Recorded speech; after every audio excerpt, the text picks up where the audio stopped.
Hi, I'm Alex. And I'm Christian, and today we're going to be talking to you a little bit about our applied project. So a little bit about the problem. Alex and I decided that we wanted to utilize point cloud data in a machine learning model because currently, machine learning models don't readily support point cloud data. Now this came with a numerous amount of challenges, one of the major ones being that we couldn't do transfer learning as the base model requires the same input data as the new data you're feeding in.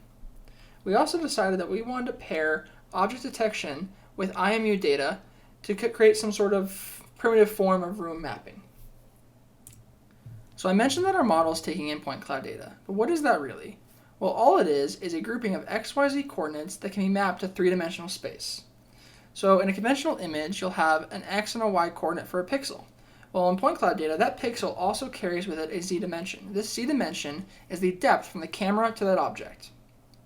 We decided that we needed to collect this ourselves, primarily because the general databases that exist out there weren't sufficient for our needs. Because of this, we decided we needed to hone in on three specific objects. We chose chair, couch, bed, primarily because they're easy to get a hold of and they allowed us to test our room mapping in a conventional apartment. The model itself was trained on point cloud data in a .ply format, which contains a set of XYZ data points with a 2048 point density. The trained model was then saved as a .h5 format, and using that file, we created an inference script that we can then feed point cloud data streams through. From that inference, we are receiving classification on the frames as they come in, and along with the classification, we're also sending IMU data in order to do the room mapping. For our model, we use TensorFlow's Keras API. Our model is a sequential supervised learning classification model with 5 dense layers shown in the image below, which is from the model summary. We did try several different models, but we decided to go with a more simple, fully connected one, which is shown here. This is because we were trying to classify only 3 different objects.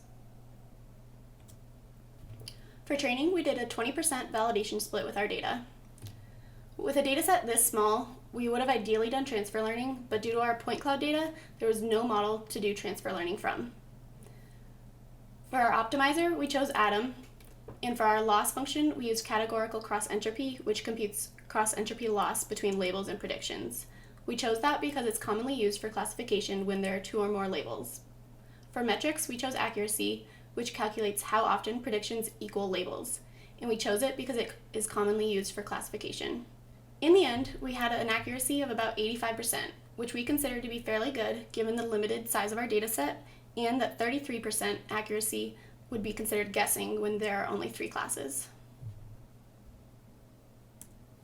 So because Alex and I chose to deploy our model into the physical world, hardware became very important. However, because of this, there were several challenges that occurred. The first challenge was deploying our fully trained TensorFlow model onto our embedded hardware. This was a challenge because that architecture does not always support TensorFlow in a straightforward manner. We initially looked at our Rock Pro 64 as it has 4 GB of RAM and a 2 GHz 64-bit processor, which would have been ideal for running our inference. However, we decided to settle for the Raspberry Pi Model 3 as TensorFlow offers a precompiled version of its ARM architecture. The last but easiest to integrate hardware was the IMU. We're communicating with it using I2C, and it allows for us to do positional inquiries as to where the bot was in relation to the object it just detected. We'll now show you a demo of the system running in real time that displays both the 3D visualizer and what the camera is seeing from the Raspberry Pi. While we initially wanted to deploy our model onto a physical robot, we decided to scrap this and go with a 3D visualization. This visualization works as a client connected to the Raspberry Pi and simulates the robot's movement based on the IMU data. When an object is detected, its corresponding virtual element is placed in the 3D world. This was not a simple task and utilizes gRPC to transfer the IMU data and a Boolean indicating if the object was detected. On the screen, what you'll see is a 3D representation in color map form of what the Raspberry Pi is seeing in real time. On the left, the IMU requested is indicating that the client is requesting IMU data from the Pi itself.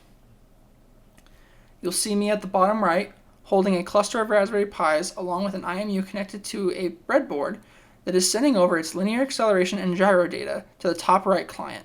This client shows the real-time movement of myself representing the robot, and eventually, when detecting a chair, it will also populate a 3D representation of the chair in this world.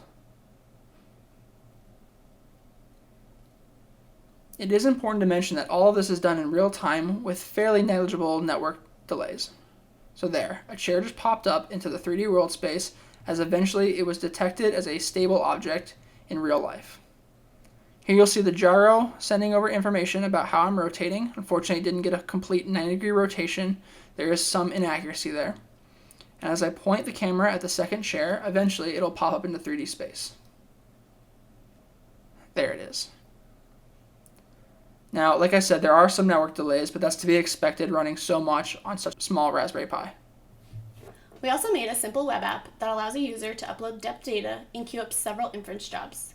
Once activated, the server will load the pre-trained tensor model and produce a classification. We'll now show you a demo of the web app itself that's hosted on our local server. So here you can see a simple web app we designed.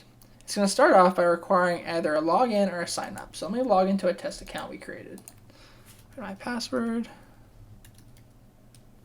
and log in. Here you can see I currently have one job set up, but let me add a new one. I'll call it bed1. And I'll browse to a PLY file. So I've uploaded a file called bed. Not surprisingly, it's going to be an inference of my bed. I run create. So I'm going to add this to the database. If I go back, I can see I have bed1, and I've got the option to edit it, show it, destroy it, or run inference. If I run inference, what's actually going to happen is the server's going to spin up a TensorFlow model that we trained and run this data through it, then output the classification. So I run the inference, and you can see at the top, we're loading a progress bar that is slowly running. It's actually having to load the model and do all that. But eventually we get classification output as bed, which is correct. Overall, we achieved what we had hoped to, but with more time, we would have gotten a physical robot driving. Also, one of our original goals was to create a large public dataset for point cloud data. We did end up creating a dataset, but it's not currently public, and it's not nearly as large as we had hoped it would be.